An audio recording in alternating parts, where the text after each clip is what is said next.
So you've been learning a lot about stress and anxiety, and I'm a psychiatric nurse practitioner. I work down in Auburn, and I've been there for a couple of years working at a practice called Beautiful Minds, and it's just wonderful to be up in Northern California practicing, and I really enjoy the office there and working with the clients there very, very much. So tonight we're going to be talking a little bit about navigating through the turbulence of anxiety, and I want to explain a little bit about what anxiety is. And I just thought this would be a good representation of this leaf is being eaten up by this very colorful worm. And anxiety also can eat at us, right? It can eat at us little by little, and it can wear us down and frazzle us up a little bit. And how can we work through that? And I'm going to explain a little bit about some of the disorders in anxiety. So there's anxiety, and then there's also fear. And we like to understand the separation between those is that fear is a response to an immediate external threat, like there's a bear breaking into your house, and I hear that that goes on around Tahoe, and that people actually put wire on their homes to protect from bear advances into their homes. So that's fear, would be an immediate external threat. And anxiety is more of an internal state of being. And anxiety tends to live in us and around us and in our internally outside of that fear, outside of that immediate threat. And it can be also exaggerated, and it can continue further than the actual threat is present. So here we see a simplified version of the seat of where emotions, fear, and anxiety reside. The amygdala and the hippocampus and the area of the prefrontal cortex. And so this is where our emotions and our fear comes from and stems from, and this is the part of the brain that regulates the emotions and fear and anxiety. So there's good anxiety and there's maladaptive anxiety. There's adaptive versus maladaptive. And so we all have a certain amount of anxiety that is normal for us to have. And it's an emotional and physical state that is healthy for us to have in our lives. And so we use that anxiety as a motivator. I know that this morning I was performing in another location over in Gridley, and I had anxiety about my performance, but that also helped to enhance the outcome of it, because there's a certain amount of anxiety that helps to get you through stressors. Studying for exams, having deadlines for bill paying, those are all normal motivators. And then there's anxiety that's also present for survival. Helping with defensive driving is an example. Allowing yourself to navigate carefully like we did tonight coming through Emerald Bay and doing all those really, really sharp curves, and not wanting to go off or hit any black ice. So we use anxiety constructively, and also it can become maladaptive. So this is sharing about the intensity of emotions that can actually get out of control. And I have a graph here that I want to share with you also about the relationship between anxiety and performance. So we see here that as performance goes up, the anxiety can also travel up. So here we have no anxiety, and we have also probably poor performance. If there's no deadline or if there's no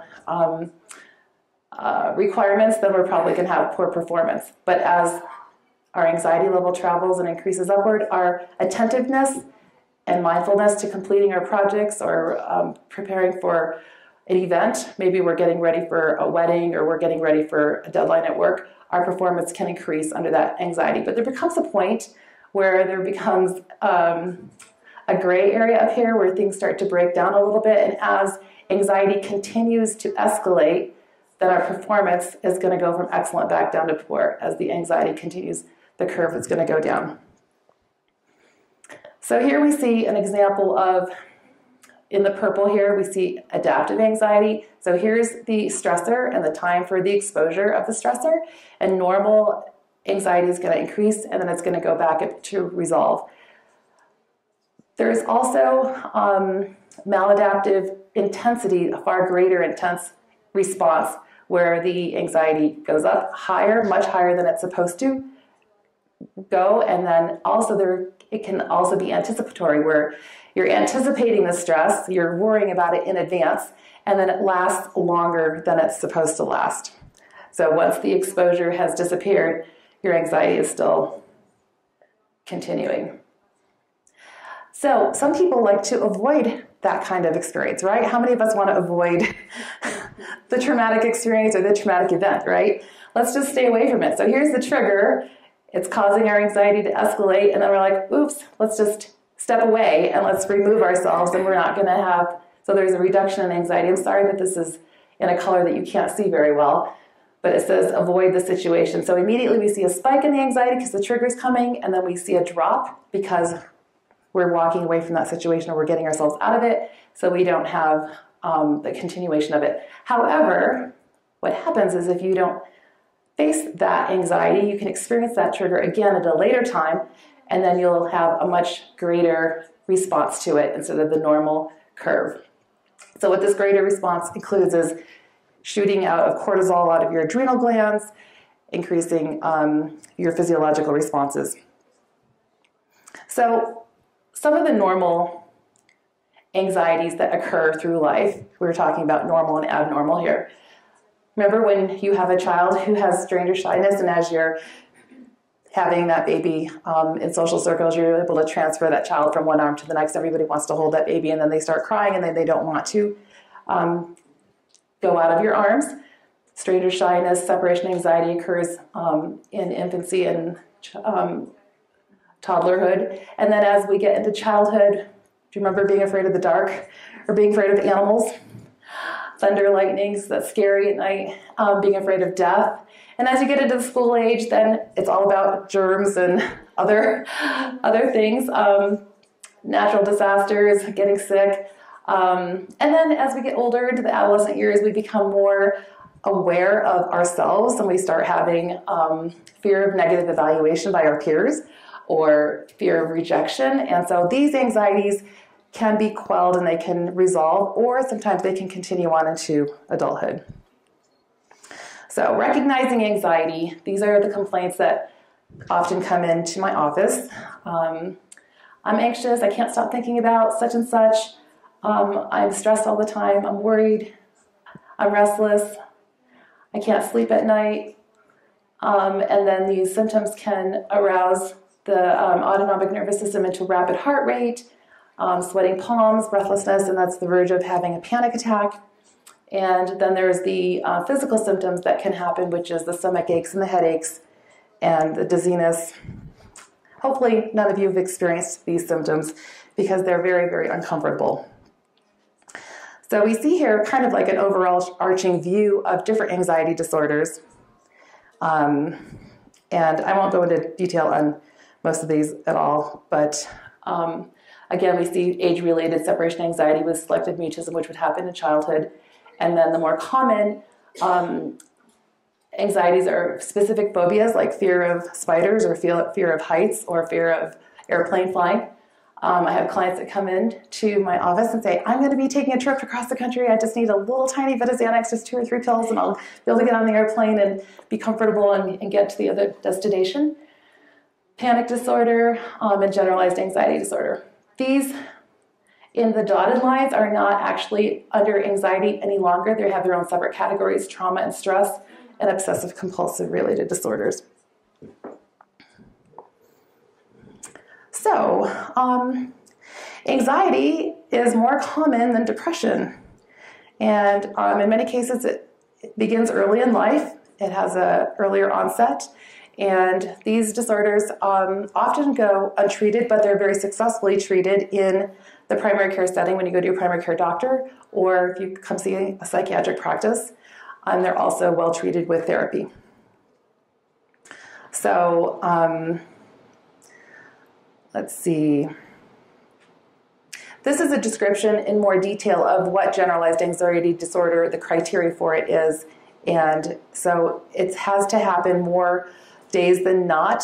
And it's affecting multiple areas. It will affect your home life or your school, interrupt going to work, and a lot of times it can be significant enough so that people need time off of work, so they'll go on short-term disability. But it includes the physical symptoms of being keyed up, difficulty concentrating, muscle tension. Have you ever had the neck and shoulder strain, the pain, the tenseness in your neck and shoulders from being really anxious about a certain situation? And this usually persists for 6 months. So anxiety is tolerable if it resolves within a reasonable amount of time, if you're in a certain situation or a relationship struggle or a problem with your child or in-law.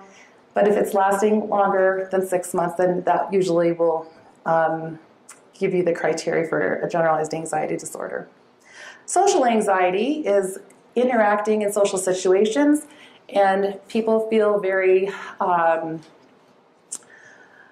challenged in circles or in crowds, walking into grocery stores, walking into malls, or going into interactions of parties. They feel that everyone is paying too much attention to them and that they are not able to manage the attention that they're getting, and they feel scrutinized. They also have very strong feelings of being judged by other people. They have a very strong sense of not being adequate, or they're embarrassed easily, and that they are going to be rejected by the people that they're around. And those symptoms that they experience include just being so anxious and unhappy that they end up, either running to the bathroom or hiding away to help calm themselves. Performance anxiety is prevalent also in public speaking and in performing in theater events, or musicians have performance anxiety. I used to have a lot of performance anxiety as a younger college age person when I was performing, and I remember having to take propranolol. Propranolol would lower my heart rate a little bit and just gently take away that anxiety, and I was able to perform more easily. So I've actually used help and support for anxiety too. Now, panic disorder is an event that usually will last from 1 to 10 minutes, and this is very uncomfortable. A person will have a feeling, a sense of doom, like they're going to die, they're going to have pain, they can have shooting pain, they can act like they're having a heart attack. A lot of times they'll wind up in the emergency room and they'll have a whole bunch of tests done, and then it turns out that there's nothing wrong with their heart, and they are just simply needing to have more support to relieve their anxiety through therapy or through medication management. At first, the attacks are spontaneous, and then as the panic continues on, different situations in their environment can trigger these panic attacks. And sometimes also, even though they've resolved the stressor, the panic attacks can actually continue later on, and it becomes difficult to ascertain why they're still continuing. Obsessive compulsive disorder is not in the anxiety list any longer, but it is so related to anxiety that I like to repeat it and utilize it. It is composed of kind of two sections: obsessions, which are repetitive and intrusive thoughts, and they persist with ruminations, and people can actually believe things that are not true about their affliction.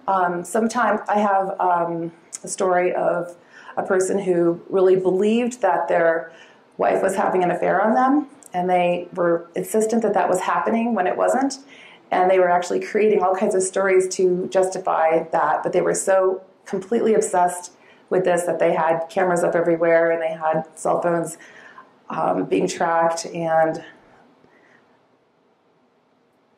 they thought that every little event that was going on, either birds that were singing or lights that were going on and off, or the neighbors that were driving by, or certain trucks that were passing, meant that this person was having a relationship that was outside the marriage. And so it actually ended up causing so much distress that the wife ended up going through 2 lie detector tests, which she passed, but the husband did not believe her because he was so obsessed that she was having an affair and actually caused a divorce, and they ended up getting divorced. So these situations can become quite extreme. Compulsions will be what is done as an action to relieve the anxiety or the stressor. It's repetitive, ritualized. It can be counting squares. It can be stepping on lines on the sidewalk. It can be checking the stove to make sure that it's turned off multiple times. It can be hand washing. I have clients that have had to wash all of the white socks in the laundry, and then all of the black socks, and then all of the white pants, and then all of the black pants, and all of the white pajamas, and all of the colored pajamas in the separate laundries. And so these, they perseverate. And so this is, it's what really supports and helps this is to have therapy and to be put on medication for support. So what kinds of things can help to mitigate and relieve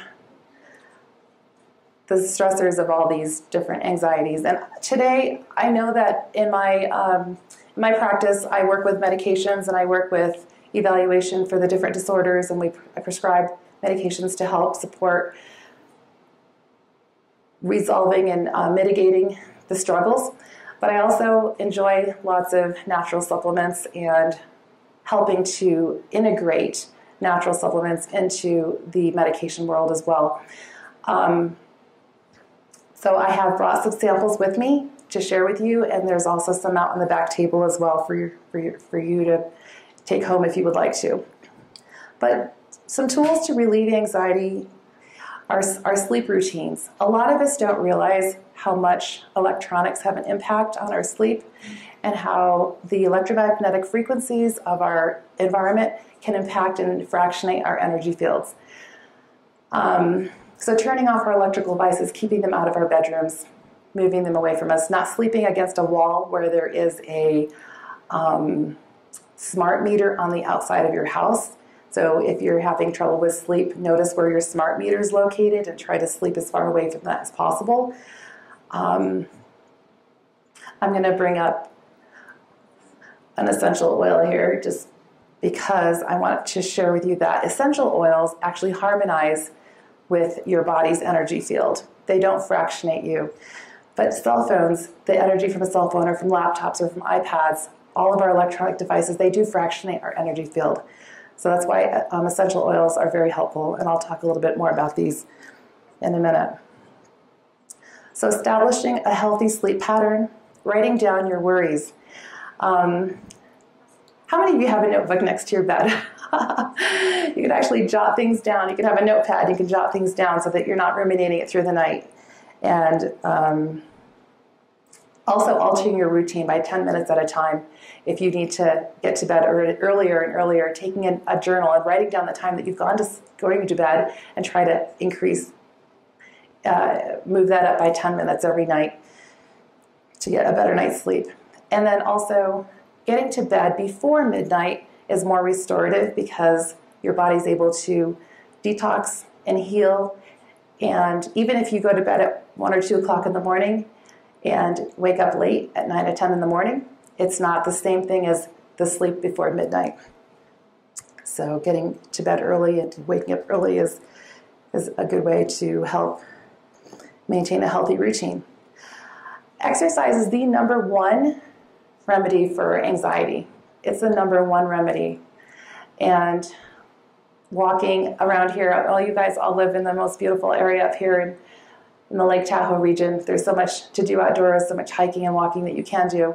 But just exercising for 1 hour a day on a consistent basis, or not even, actually it was a study done out of the Mayo Clinic. It was 30 minutes a day, and it can actually reverse mild to moderate depression. So exercise increases brain-derived neurotropic factor, and it helps with neuroplasticity of the brain, and it helps to remove, it allows us to process through our emotions more easily. There's many free online classes, and I put be gentle on yourself here because one of my clients just came in to see me literally yesterday, and I saw her last in September, and she was sharing with me that she was going to be doing a 5K obstacle course the next week. And I said, oh, 5K obstacle course, that sounds amazing, but are you in shape for that? And she says, no, it's going to be a great workout. It's going to be a great workout for me. Well, when I saw her yesterday, she came in crutches with a great big huge wrapping around one of her legs. And she had not even made it over past the very first obstacle course, which was a 6-foot wall. So she got thrown up over that wall and by her friends and landed on the other side of that 6-foot wall, and she really, really hurt herself very badly. So be gentle. Nutrition is the best way to help our bodies to stay stable and balanced. And next week you're going to get a really good information on nutrition from Gabe. The best source of nutrition is a healthy diet, high in plants and low in processed foods. So nutrition is important. I know that it's easy to go to the health food store and buy lots of supplements and lots of different pills and different bottles, and I'm actually going to be showing you a few tonight that are excellent for anxiety. But eating a plant-based healthy diet can help so much, and what we put into our body makes a huge difference in the way we think, our mental clarity, and the way we can respond to stressors around us. There's a wonderful report that's been done on adolescent teenagers that were in detention center, and they were in there for truancy, for teenage pregnancy, for theft and thievery, and for all kinds of behaviors that they were having. And the county was counting all of the unwanted pregnancies, and they were counting all of the traumas that were going on. And they were all these kids were all put on a plant-based diet. And within 1 year, they actually had 0 unwanted pregnancies. They had 0 problems with addiction, 0 problems with not abiding by the rules of the house. And they just had 0 problems. And this has also been researched in prisons as well. When people are on a meat diet, that they are more aggressive and they're not able to handle their emotions as easily. And another caveat on what you put into your body is that I have a friend who is from Lebanon, and he's Armenian, and he was in the military in Lebanon in the early 80s, and he was actually captured by Hezbollah and was able to get out and escape about 3 or 4 days later. But he talked about how in the military there, they would have the men eat raw meat to give them as much aggression as possible so that they would be fearless in their fighting. So when you take somebody who's a meat eater and you put them on a plant-based diet, their emotions soften, their temper softens, and they become actually, they can become more pleasant.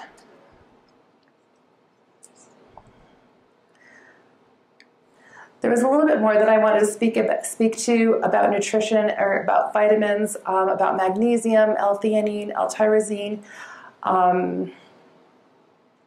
inositol, but I'll save that for, I guess, the next few slides. They're in my, I'll save them. Support tools to relieving anxiety is being mindful, recognizing what you're feeling and experiencing, and saying, I'm going to be just present to myself right now. I'm feeling extreme sadness. I'm feeling extreme sorrow. I'm feeling anger. I'm feeling so disappointed in this person's behavior, how they have responded to this situation. Being mindful of that, recognizing what you're experiencing, and then not judging yourself for it, but being present in the moment. Recognizing it, feeling it, being present, and allowing yourself to feel the sadness or the pain instead of running away from it. Journaling is an amazing therapeutic process.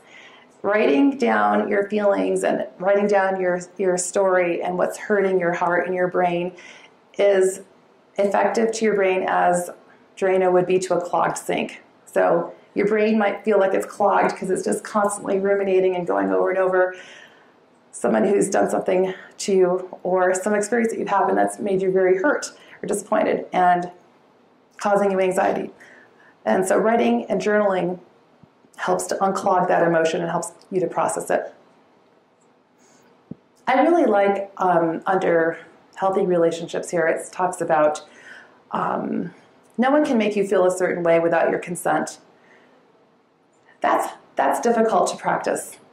It's difficult to practice that, but it's really amazing when you take responsibility for yourself and you don't play the victim and you say, you know, this has happened in my life. This is a trauma that's happened to me in my past. This is the way my parents raised me or the way they treated me, or I came from a split family. But you have today, and you can take responsibility for where you are now and then move forward. So I like this sentence: take victimhood completely out of the equation forever and always. Be responsible for where you are in your life. There's a phrase that I really appreciate that says, you have in your life that which you tolerate. Isn't that amazing? We do. We have in our lives the things that we tolerate being there. And taking action to remove yourself from that situation or help another person to realize that you have healthy boundaries and you're not going to be abused or be talked to in the wrong way, but to take responsibility. Another tool is to ask for help.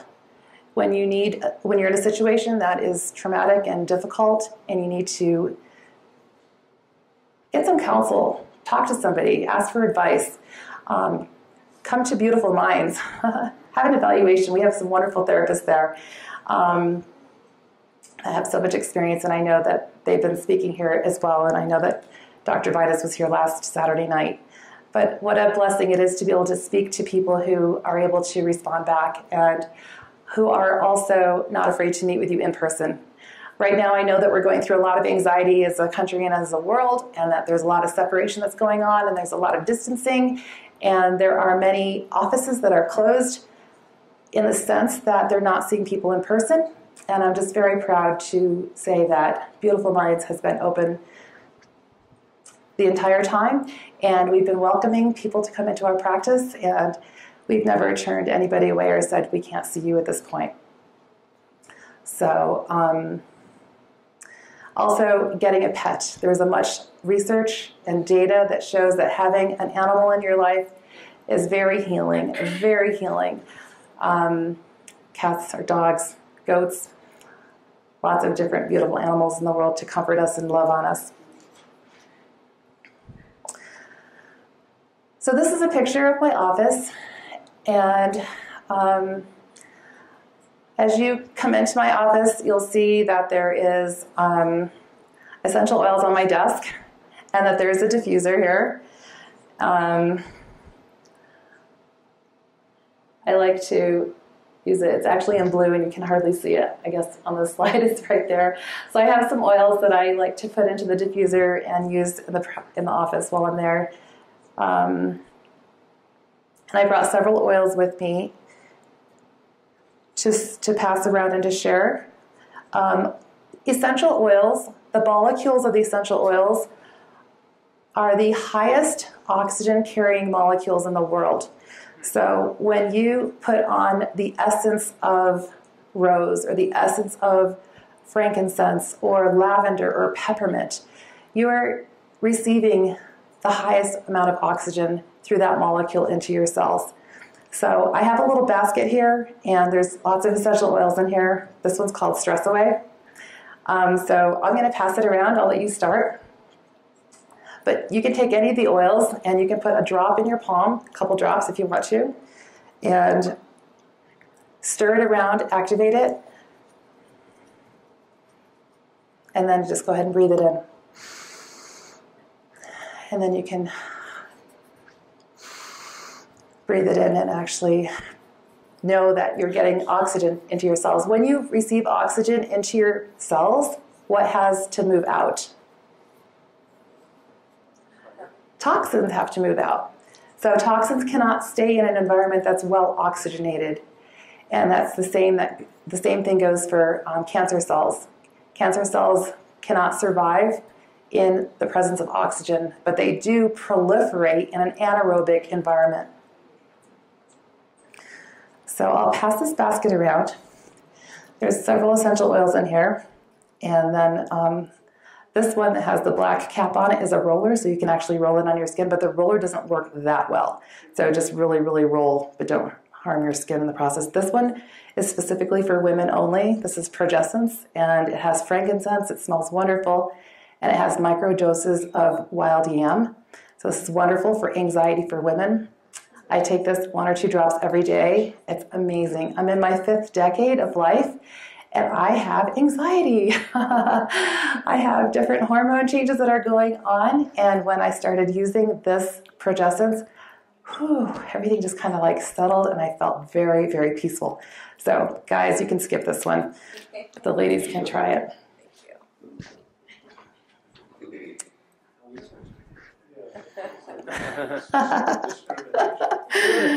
Some bias is going on tonight. Bias for the ladies here. So this is another shelf in my office, and on this shelf you see that there is, it's not, I can see it on my laptop, it's harder to see here on the slide, so I'll keep going. And there's another shelf there of a few products that I like to integrate in. And so I will start with mindful relaxation. And this is a product that we developed at the office, and this has in it 6 ingredients that have all been researched and shown to help support anxiety. I used this last night, 2 scoops. It's great for helping with calming and with sleep. So this is the ingredients that's in here. Magnesium. Magnesium is supportive for symptoms of anxiety and depression. It also is utilized in very much in the heart, and it's very calming. If you've seen that brand at Sprouts or Whole Foods, it says Calm on it, and it's magnesium in a powder form. It's very good for helping with sleep and anxiety. Glycine reduces body temperature to support a restful sleep. So there's glycine in here. Inositol, which is B8, vitamin B8, and it can balance neurotransmitters, serotonin and dopamine. It also contains taurine, which is a precursor to GABA. Do you guys know what GABA is? GABA is the most common inhibitory neurotransmitter in the body. So we have neurotransmitters that are excitatory and neurotransmitters that are inhibitory. The inhibitory is like putting the brakes on. The excitatory is like putting the gas pedal on. So excitatory neurotransmitters are dopamine, norepinephrine, epinephrine, fight or flight, think anxiety or think happiness. That's why a lot of people that use street drugs also get a huge influx of dopamine. It's excitatory. But GABA is an inhibitory neurotransmitter along with taurine, and serotonin is also inhibitory. So there's taurine in here, which is the precursor to making GABA, but it also has GABA as well.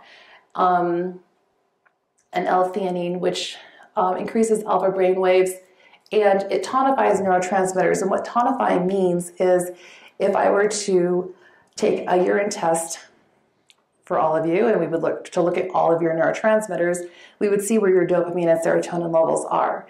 And if they're very high or if they're very low, L-theanine tonifies, it brings to balance, it brings to center. So it takes the highs and the lows and balances them out. So this product has a lot of good things in it. And there are some tubs out there on the little table outside. If you would like to take any samples home with you, I also have little cups out there. We could put a couple scoops in the cup and you can take it home and you can drink it tonight and you can try it. You can take this during the day as well, not only at nighttime. 1 scoop in the day and then maybe 2 scoops at night if you want support with anxiety and sleep.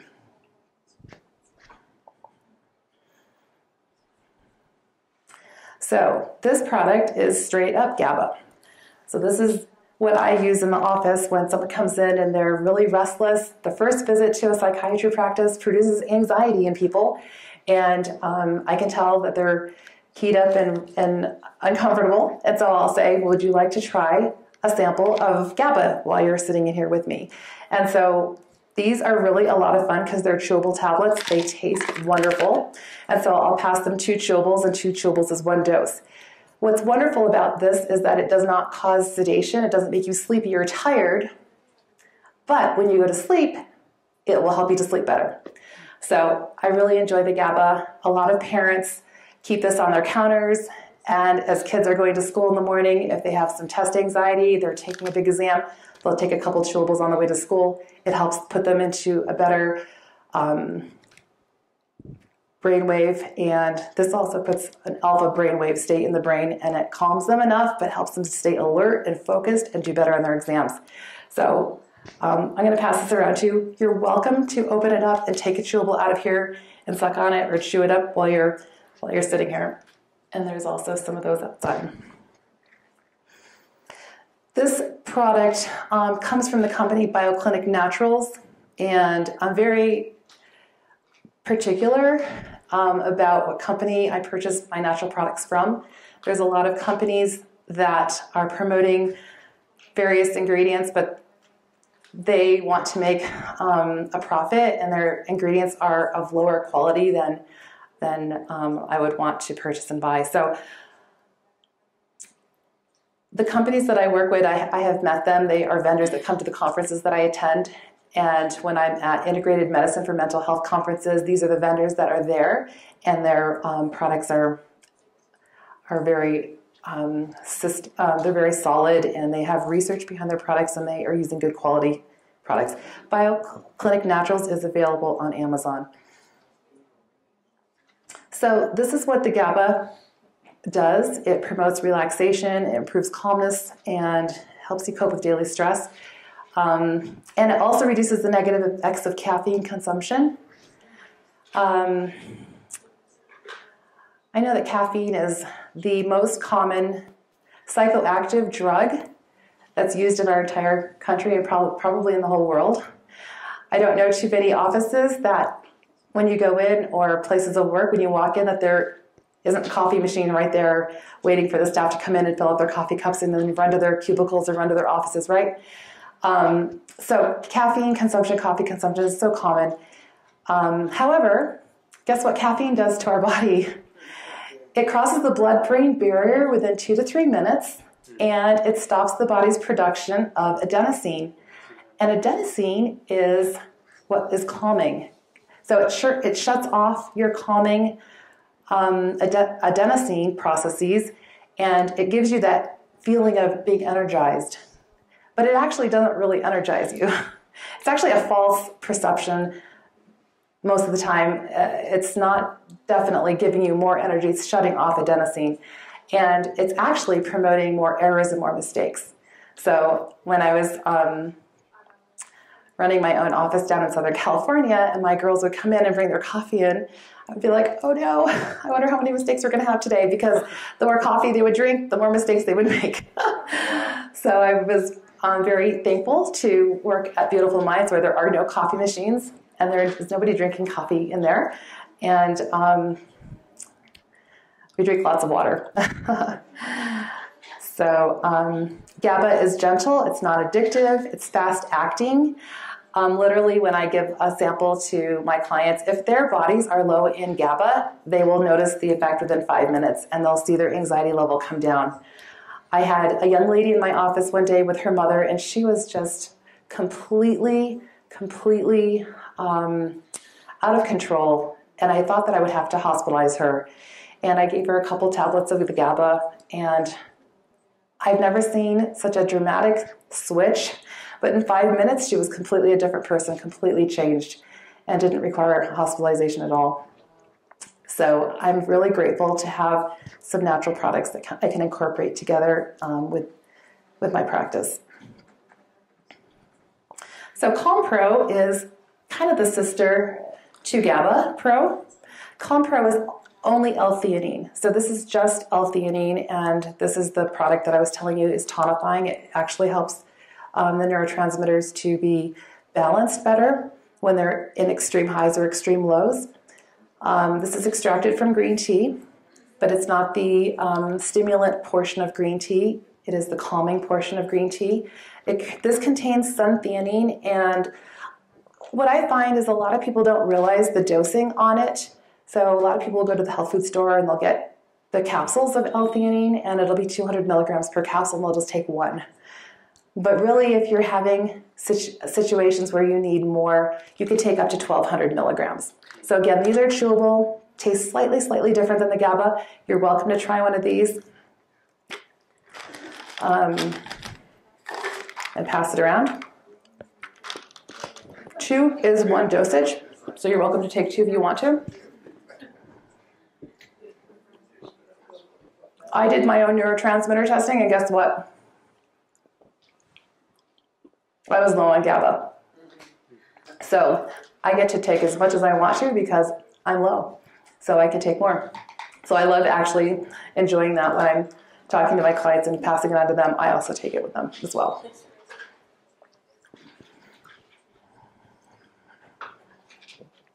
This bottle is called Rezen. It's made by transformation enzymes, and the bottles are out there. I didn't bring a bottle up here.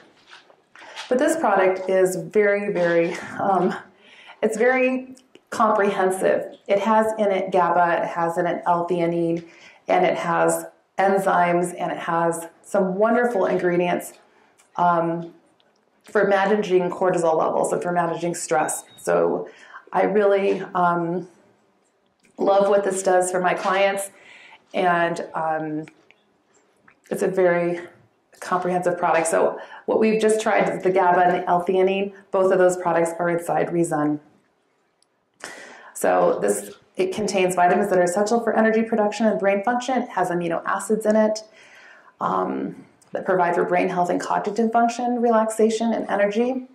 It has natural cortisol reducers and neuroprotective herbs, reducing oxidative stress and age-related brain degeneration. So this Rezen has been wonderful for many clients in the office. These are the applications that the research has shown for Rezen, and I really am amazed at the comprehensiveness of it. So not only does it help with insomnia and addictions and Parkinson's, Alzheimer's, also with dementia, with memory loss, and then the panic attacks, ADHD, depression, anxiety, chronically elevated cortisols, and chronic stress. So it's very comprehensive. There's another product by the same company called CalmZyme, and I have that out there on the other table as well, which is supportive. And the extra parts of this is migraines and stress headaches. And so how many of you have had migraines or stress headaches in relationship to your anxiety or anxiety in general? It does happen, and this is supportive for that. I wanted to touch on also other sources of support. There's a lot of fear and anxiety going on currently in our country and across the world. And in March and April in 2020, the prescriptions for benzodiazepines or anxiety medications went up by 30% in our country. And that was as of March and April last year. I don't have the numbers for what's going on since then, but I wanted to share with you that there is very good support from these different websites. And I don't know if you've heard of these websites or not, but America's Frontline Doctors was created by Dr. Simone Gold, and she is a medical doctor and an attorney, and she created America's Frontline Doctors, and so there's tremendous amounts of support on that website for understanding what's going on this topic of COVID, and also of providing support for people who would like to have the freedom of choice and have the freedom to choose what they want to put into their bodies. And so there's a lot of controversy going on right now, and there's a lot of struggles with people who would like to choose, but they're not being allowed to choose. And so Dr. Simone Gold really put together some incredible work and it's on this website. libertyandhealth.org is another wonderful website too for support. The Dr. Artist Show and The Healthy American. The Healthy American is run by Peggy Hall, and she's down in Southern California. And she has put together a lot of good resources for advice. I also have a picture of this product, which ivermectin has been difficult to obtain, and it's been really touted as something that is not popular to use when you're not feeling well and when you're sick. So I was just on a website actually 2 days ago, on a pharmacy website where you can actually order it, and I had taken photographs of this website and the pricing and everything for you, and then I just went on the website today or yesterday, and the whole pharmacy is down. The entire pharmacy is down. So this is a pharmacy that's been servicing the country for a long time. They have tons and tons of medications on that website that you can purchase, and the whole website is completely down. And it has one phone number on the website that says call for existing orders. We'll wrap those up, but we're not taking any more orders. So this is I was so disappointed. I couldn't believe that it's not available any longer. But there's other places, there's other pharmacies that you can purchase ivermectin from in our country and not outside the country. So this is the dosing for weight, 3 milligrams per 30 pounds of weight. So if you have 3 milligram tablets and you weigh 150 pounds, then you would take 5 pills a day. And if you are 265 pounds and you have the 3 milligram tablets, then you would take 8 pills. But this is the ratio of how you would calculate that. And then there's also a really great protocol by Dr. Zelenko. This is for immune health, and you can use this across the board for staying healthy through the holidays, staying healthy through the cold months, through the winter season, and really supporting your own immune system so that you can reduce your anxiety level about going outside or being in the public places or getting into get-togethers with other people. So N-acetylcysteine is the precursor to glutathione. Glutathione is produced in the liver, and it is instrumental in supporting your immune system. So N-acetylcysteine, actually it created a little bit of a stir a few months ago, and it was taken off of Amazon, and you couldn't buy it on Amazon anymore. But you could still get it at health food stores. Vitamin D. Vitamin D is a vitamin and it is a hormone at the same time. And it is instrumental in your immune system health, and it's actually instrumental in good sleep. If you're not sleeping well at night, ask your doctor to get a vitamin D level for you. And the range for vitamin D is very broad.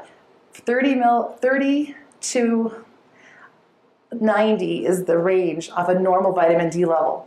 But what you want to have is you want to have a vitamin D level of 70, as close to 70 as possible. Vitamin D, when your body has an adequate level of it, it actually inhibits virus attachment. So viruses actually have to attach into the cells, and when vitamin D is present, the viruses just kind of slough off and they're not able to actually get grounded into the cells. Dr. Zelenko also is recommending vitamin C, 1,000 milligrams 3 times a day for your immune health. And the majority of the population is low in zinc, so 50 milligrams daily of zinc. And then quercetin and artemisia are suggested as well, and I don't have doses for that. And then wormwood, which is an anti-parasite, which is similar to other products that are helpful for when you're sick. Wormwood is on his protocol. I also have MycoShield sprays. These are excellent little sprays, excellent. So this comes from a company called Host Defense, and I'll tell you 2 real stories on this. One of my staff at the office started to get a fever. She could just feel it crawling up her neck, and I gave her 6 sprays. I was like, okay, you need to take 6 sprays of this. And within 20 minutes, her fever was gone. A few weeks later, I was driving with some friends in a car, and I was starting to feel crawling at my neck of this fever, and I said, oh no, I'm starting to catch a fever. I can't get sick. I absolutely cannot get sick. So I did 6 sprays, and you can spray more than 3. It's 3 per dosage. But again, within 20 minutes, fever was gone, and I never got sick. So I like to layer things for my immune health, zinc and vitamin D and vitamin C, and use the spray. And I have one in the car, I have one in my purse, I have one on my desk at work, I have one everywhere. So I just love these little guys. And I'll pass this around to you so that you can look at it. And I actually have 3 of them that are available. I have a peppermint and 2 citrus flavored ones. And so if anybody's interested in these, they're also found on hostdefense.com, and they can be purchased there as well. But they're a medley of medicinal mushrooms. So they're very medicinal, and they have reishi and turkey tail. Turkey tail is an amazing medicinal mushroom. So there's a blend of several mushrooms inside these. Here's the progestins I spoke about, ladies. I just love this product. Progestin serum is formulated specifically for women, and it's designed for well-being and feelings of relaxation. What they're really saying is it lowers anxiety, right? And it's harmonizing and balancing. It contains frankincense and bergamot and peppermint, and the microdoses of wild yam. And here's a beautiful slide on lavender. Lavender has been studied and researched so much, and it has so many properties. And a lot of times in the natural health arena, the actual constituents and the properties and the ability of these oils is not actually being able to be spoken about or advertised or marketed on paper, because the FDA does not allow that to happen. So it's very vague in what it describes, what it can do. But lavender is a very soothing and healing oil. And it says helps cleanse and soothe minor skin irritations. It's amazing for burns. Absolutely amazing for burns. So that's one thing that is helpful. So as I'm wrapping up this evening, and I'm sharing about some of the products that have been helpful, that I've used in my practice, that I've used with my clients,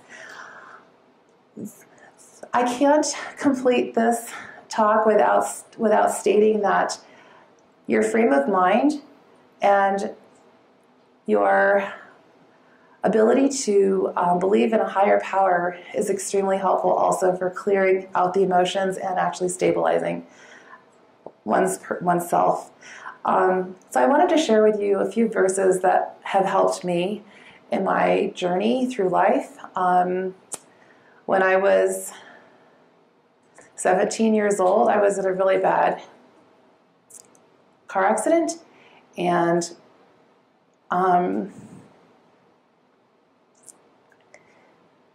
it was just one of those experiences that changes your life forever. And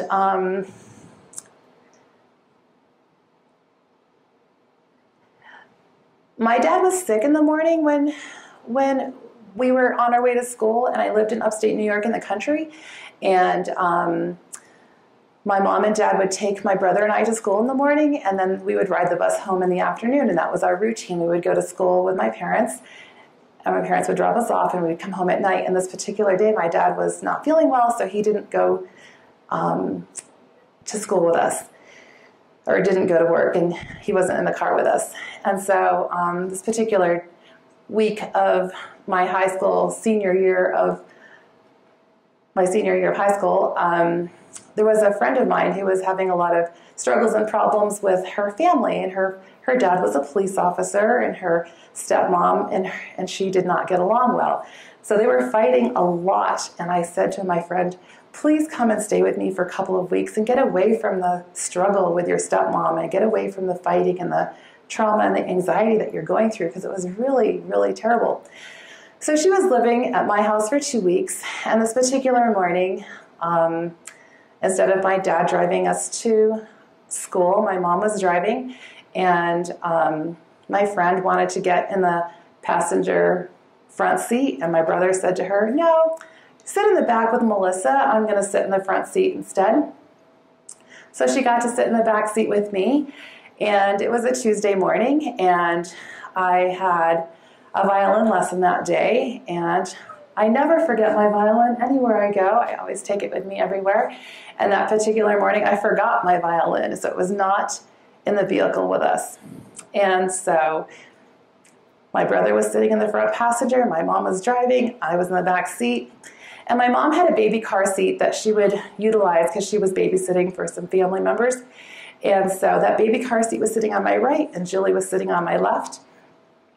And I did an unusual thing. I actually strapped myself in with a seatbelt that morning. And I never wear a seatbelt in the back seat because it's kind of hard to reach. You know, you got the baby car seat there and your friend sitting there. And I was just like, never wear seatbelts in the back seat. But I put one on that morning. And so we were going down the road and going around a little bit of a curve, a little bit of a curve with a slight curve. And there was a vehicle coming toward us. And I don't remember what happened that day. I just know that we were 1.5 feet over the yellow line into oncoming traffic, and we don't really know why that happened. But the truck that was coming toward us, instead of pulling more over to his right side, he decided to come into our side and pass us. And so his right side and our right side collided together. And so that resulted in my brother dying instantly, and me being injured the most out of everybody else that was in the car. So my right hand went flying into the baby car seat and broke in 10 pieces and shattered my elbow. And the seatbelt held me back in place, but my whole body just came forward with so much violence that it broke my cheekbone on the car seat in front of me, my cheek, and then my spleen was ruptured and my liver was cut.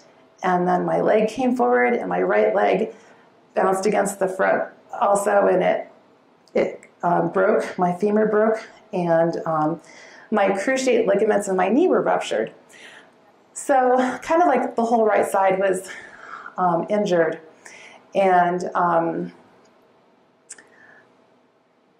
I have to say that after my experience in the hospital and learning about the nurses that were attentive and the nurses that were not so attentive, I actually decided that I wanted to go into medicine and become a nurse and give back to the profession that had helped me so much, because I was so grateful to be put back together again and to be able to not lose my arm, because my arm was going to be amputated.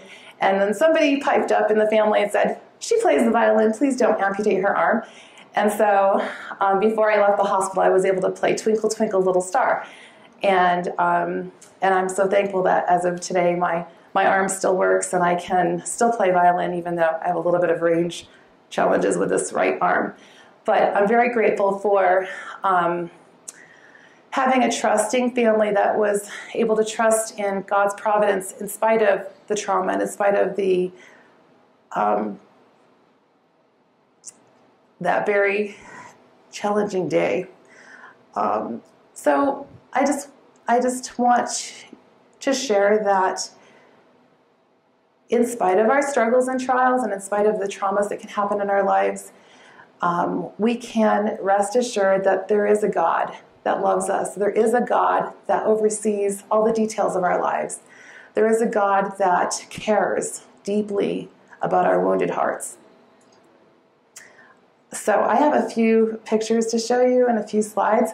This picture I took on Thanksgiving Day, just a few weeks ago, and I was able to delight to hear this verse says, "In the multitude of my anxieties within me, your comforts delight my soul." What that means to me is that I can pull my car over by the side of the road and watch this beautiful sunset and see the day ending, and I can delight in God's nature and what He has created for me to enjoy, and that I can take responsibility for where I am in my life right now, and I can say, yes, there's things that have happened, there's difficulties that I've been through, but it's up to me to keep moving forward, and it's up to me trusting in God also for his providence that helps me to move forward. This next picture is here, right up here in your neighborhood. You probably know exactly where this is, right? So the Lord is dear to those who have a broken heart, and he saves those that have a contrite spirit.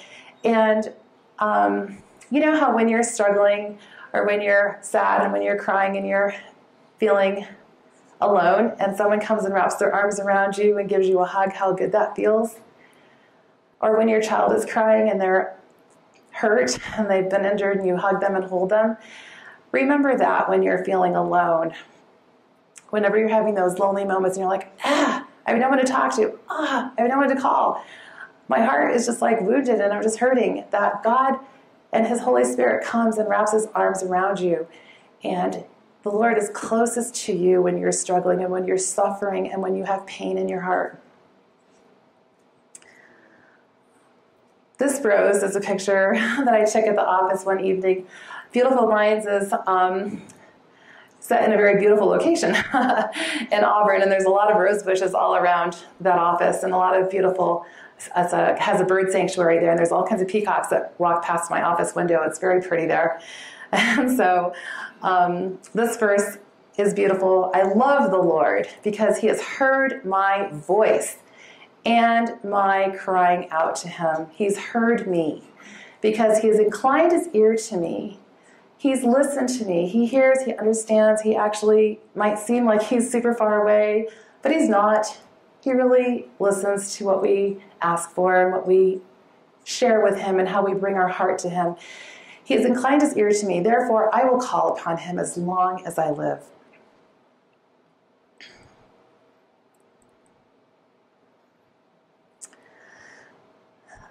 This verse really is amazing to me because I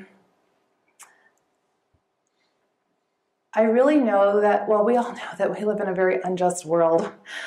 We live in a very unfair world. There's a lot of injustice that happens in our world.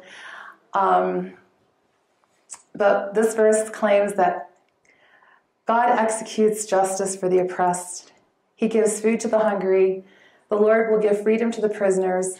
The Lord opens the eyes of the blind. And the Lord raises those who are bowed down. And I think of people who might be blind to the love of God because they haven't experienced it or because they don't know how incredibly freeing it is to know the Lord.